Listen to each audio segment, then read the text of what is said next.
This phone is great, very beautiful. The shipping was fast except I had to bug down DHL cause they keep delaying custom and won't notify or tell you why. No scratches or glitches that I can see so far. Came with plastic screen protector. Definitely need to get a case. Pretty happy update. Phone is still working great. It has fell many times already and I'm very amazed at how sturdy it is. I was riding a motorcycle and it flew off my pocket and only got scratched on the casing and a tiny dent on the side. Very surprised at how the screen did not crack one bit. Love this phone, still would recommend to people. It has screen recorder which can be used for creative people. The extra SD card slot does not fit an extra SIM card, so dual SIM is not possible for the US version. Battery life is amazing. I only have to charge it every so often and I play games a lot. Much cheaper now compared to when it first came out. I think it's worth it. Also, I got a huge refund on this phone as they overestimated the import fee to where I am Bermuda. I only buy from trusted seller, which is shipped and fulfilled by Amazon. If you're an iPhone user, what are you doing? Samsung has been far superior for years. If you're everyone else, introduction Samsung Galaxy Note 10 Plus is the undisputed king of cellular devices. Even the newest iteration, the Note 20 Plus, fails to take the crown, in my opinion, due to that incredibly ugly box that houses the camera. In my opinion, the features and price do not justify the price tag of the S20 line because the back of the phone is just a horrible eyesore. Operating system ampersand app integration is far superior to previous Galaxy devices. Everything works perfectly. Navigating this thing is smooth as butter. Customizing ampersand configuring is much easier and more flexible. Appearance of the phone itself is beautiful from top to bottom, back to front, with a display that will awe you every time you view it. The phone has a pre-installed screen protector that is razor thin. Okay, you barely notice it's there. And while I previously was not a fan of screen protectors due to them sacrificing display quality, that was not an issue on the Note 10 Plus and I had no desire to take it off at all. The cool looking camera cutouts are a big bonus as well. Functionality: this phone is incredibly fast, so fast that I found myself disappointed with how quickly I finished setting everything up and customizing apps, settings, sounds, etc. It comes with 256GB of built-in storage and a micro South Dakota card slot for additional storage. I purchased the on 256GB SD card, giving me a total of 512GB, which is way more than enough for thousands of pictures and every app I could ever dream of. The built-in S Pen is also a really nice little touch. Just be careful if you remove the screen protector because the little thing is sharp. If you press too hard, you could easily scratch the screen. You don't have to press hard. This phone also has a fingerprint sensor on the front. It's built into the screen itself, rather than being annoyingly positioned in the back like the S8 and others, which is about 95% accurate from my experience, and facial recognition, which is about 85% accurate from my experience. Battery in this is incredible. At a full 100% charge, I recommend taking it off the charger at 99% so you don't degrade your battery.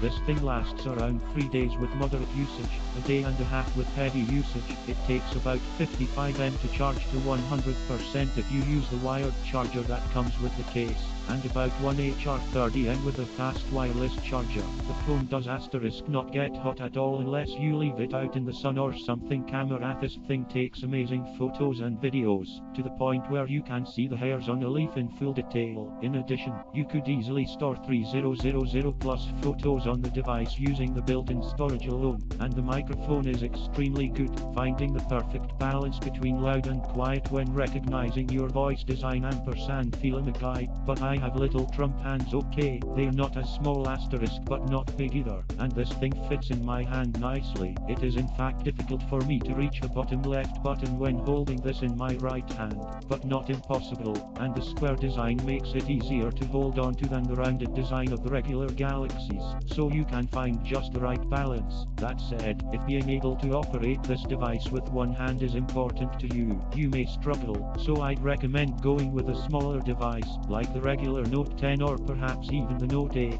For me, I don't have any reason to ever operate it with one hand alone. Something else I want to emphasize, this phone will break if you drop it, even with the pre-installed screen protectors. Simply put, the screen protector is for scratch protection, not drop protection. However, you can buy a case that will protect the phone from small drops because I dislike external screen protectors. They make the touch screen less responsive and dumb down the gorgeous display. I found the best compromise is to get a phone case with raised bezels on the top and bottom. What this does is prevent the screen from laying flat on any surface, since the bezels poke out more than the screen itself. I am personally using the Spigen Tough Armor and the Spigen Neo Hybrid. As a note, the Tough Armor will offer better protection to the back, but the Neo Hybrid has slightly larger bezels offering better protection to the front. That said, neither case is fail-proof, so be really careful to not drop this phone. With some heavy mindfulness for the first couple of weeks, you get used to being protective of it and a drop will be highly unlikely overall. This phone gets a 4.9 out of 5.0. The only thing I'd suggest is improving the fingerprint sensor's accuracy though. I've found the placement is perfect, as well as the facial recognition's accuracy. I'd also include some more things in the box, and use stickers that won't rip the box itself, as that can get a little annoying. I like to keep the box in mint condition, which is hard with the giant stickers on it that will tear the cardboard. I took points off because the phone essentially arrived as an open box and everything had been knocked out of place inside. That is purely against Amazon for that, not Samsung. Despite this, the phone itself arrived in new condition. As for the phone itself, overall 455 Pro screen is beautiful and vivid. Phone is large, but not uncomfortable. This is case by case, as I have large hands. Phone is extremely fast and responsive. Battery life is very good. I don't need to charge my phone before I leave work anymore. S Pen is a great addition and I love taking notes while the screen is off, and Lockheed's in-screen fingerprint scanner is not nearly as fast or reliable as the one normally on the back. Neither here nor there facial recognition can be duped, but I never use it as I prefer fingerprint readers, because I don't want to pick my phone up every time I use it. Overall, I am happy with the phone, but not with Amazon, since somehow the sticker came off before ordering shipping, allowing everything in the box to move around. Very happy, too busy setting everything up and learning about the endless features to write much, and got the Amazon warehouse deal. Love this phone, totally worth it. Such a step up from the Galaxy J7 Prime, which was a pain in every way. Pictures comparing the two.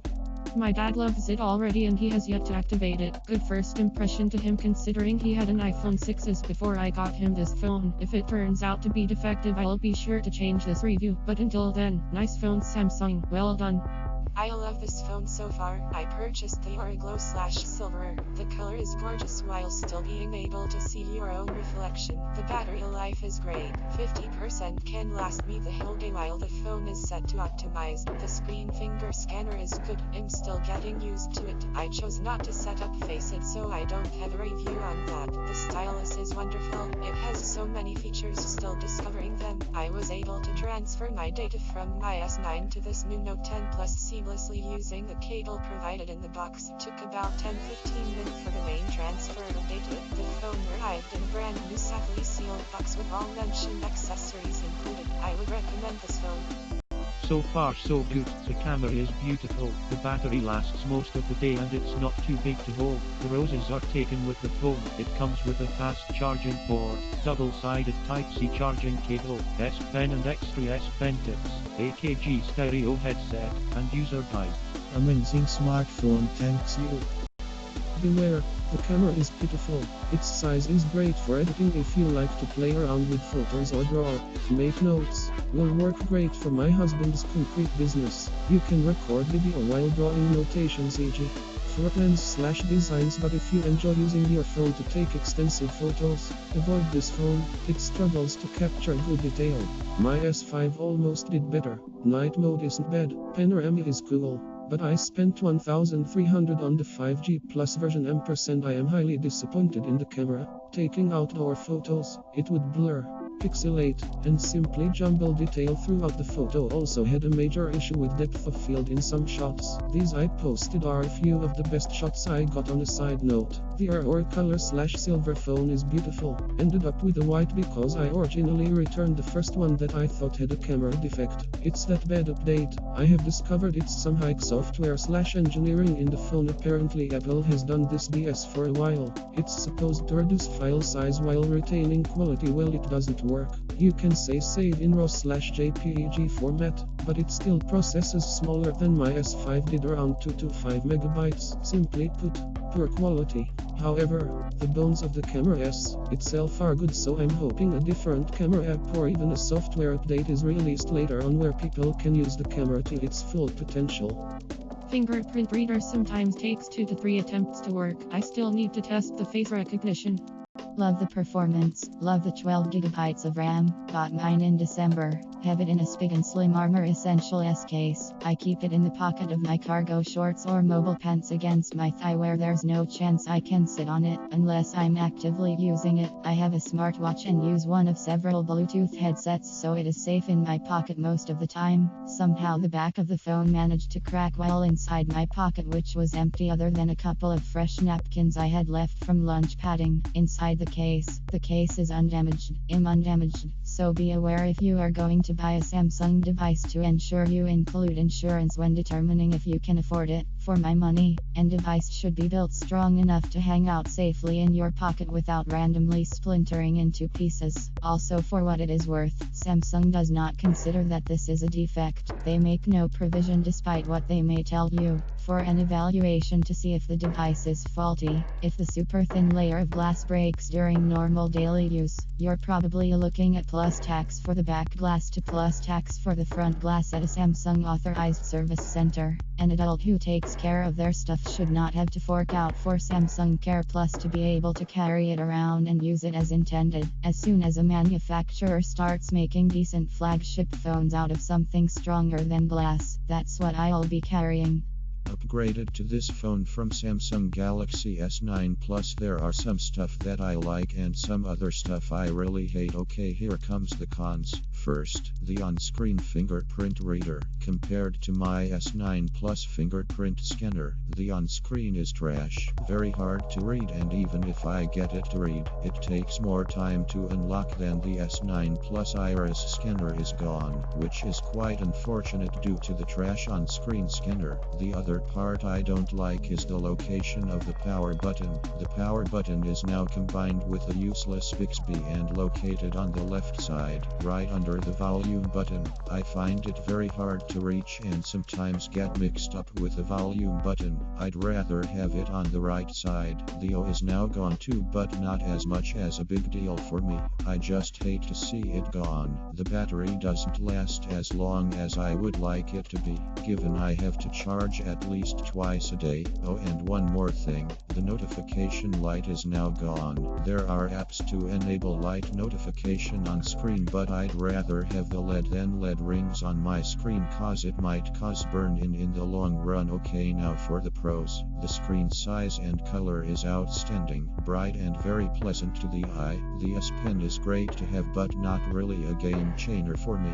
The screen is curved, but not as curved as the S9 Plus, which I highly prefer because it is so much easier to put on tempered glass. The SD card slot is still present on the Note 10 Plus, but it was also on the S9 Plus. Speakers are decent, nothing outstanding. Camera is okay-ish with additional wide-angle camera. The cutout camera is great than having bezels on top and bottom. The orange glow color is amazing.